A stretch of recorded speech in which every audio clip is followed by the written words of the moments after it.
Hi, Vinny Lynch here, and on today's video I want to talk to you about overcoming some of the common obstacles or objections that you come across when you prospect by telephone. In my view, there are probably only 4 to 5 objections, and they range from no thanks, I'm happy with the current supplier we have, I'm not interested, or I'm busy, I can't speak with you today, or the ultimate pushback, which is send me on a brochure or send me on some documentation. So in dealing with each of these, the first thing to remember is that when you pick up the phone to call someone that you're targeting, they're not expecting your call. You're in many ways an obstacle to their day. So you have to be, recognize that and to make sure that you're professional, respectful, and keep it short. And remember that in every stage of the sales process, all we're trying to do is to get from stage 1 to 2, 2 to 3, 3 to 4, 4 to 5, etc., depending on how many stages you have in your process. So if the telephone is the means of trying to engage the target to move to stage 2, where it might be a meeting or it might be to gather more information, then what I would say is focus very much on just that. The purpose of the call isn't to develop a very strong, long-lasting relationship with the person because they don't know you. If you show too much empathy, they'll take that as being possibly offensive because they'll say, you don't know me, why are you assuming you do?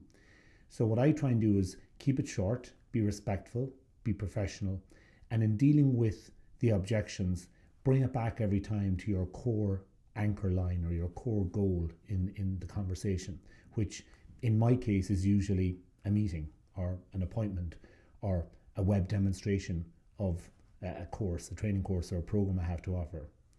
So in dealing with the objections, such as no, I'm currently interested with, or I'm not interested, I'm currently happy with my existing supplier, I recognize that. I say, look, I understand that you weren't expecting my call, but the only purpose of my call today is actually to make an appointment with you to demonstrate to you or to brief you on the value that we have to offer.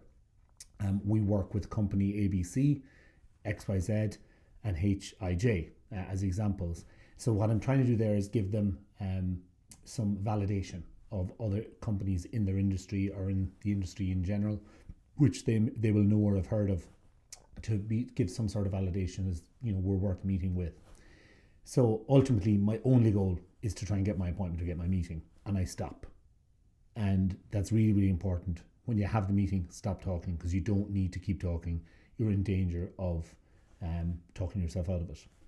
Secondly, if someone says I'm too busy, again, my line is usually quite short, and it's something like, I totally understand that, and to be honest with you, the only reason for me calling you specifically today is to arrange a meeting or to arrange an appointment or to get a time with you when we can meet at the conference next week. The third one, which is something like, I'm not interested, I would usually respond to that with something along the lines of, a lot of customers that I've dealt with have been in that situation when I first speak with them. However, what I have found is that when they understood, what we have to offer and who we deal with and how well known and respected we are in the industry, they usually, in all cases, they certainly want to talk. And as a result, I think it would be good for us to schedule a meeting. Are you free next Friday at midday? And the last one, send me some literature. I would say don't. The only time I send literature or give literature is after a meeting, if it's to consolidate a view or to share information relevant to the meeting that we've had.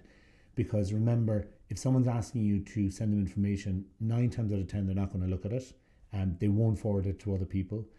They have a busy email box, and they may be just trying to be kind in that they don't want to make you feel too bad by rejecting you. But that's how you have to see it. It is rejection. So don't send literature. It's a waste of time. There's no point. And in fact, by them being nice to you, they're actually kind of wasting your time because they're getting you to send them a brochure, which is a cost to you, or they're getting you to write an email, which is a cost and time to you. So they're my tips for today. And remember that in all cases, there are probably only 4 to 5 categories of objections or obstacles. And what you want to do is bring them back to a very short response, which is aimed at getting you to the next step in your sales process. And if you'd like more information or you want to hear about the tailored training courses that I provide on this topic for individuals and for companies, then please email me at info@vinnylynch.com. Thank you.